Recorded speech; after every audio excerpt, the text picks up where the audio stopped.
为了要防止这武器扩散和国安的考量，经济部国务署定期召开审查会议。根据这部一法第13条，会去更新战略性高科技货品出口管理名单。这6月70上届新的名单呢，甲中国、罗西亚、巴基斯坦，甚至是伊朗等等，牵涉到武力活动等601个实体，拢列在内面。这届也包含中国的华为和中芯国际。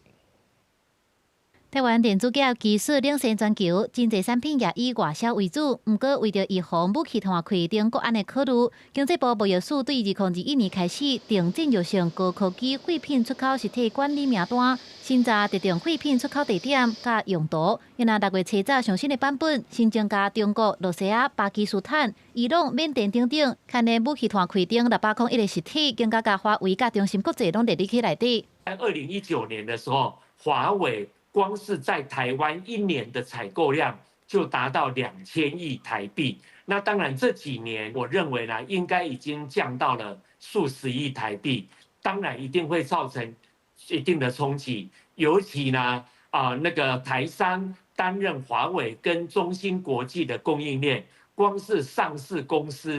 市柜公司就有超过30家以上。2024年，加拿大科技公司就捌拆开华为 AI 处理器，发现技术使用台积电的7纳米晶片。此当时台积电就通知对中国晶片设计公司出货。另外，中芯国际也捌互指控讲，想要偷技术，并且欧洲台湾晶片人才。即马这2间科技公司列做管制黑名单，强化半导体技术的防护。其实实际上的形式意义大于这个实质的意义，就是说形式上我们要战略表态，关税的这个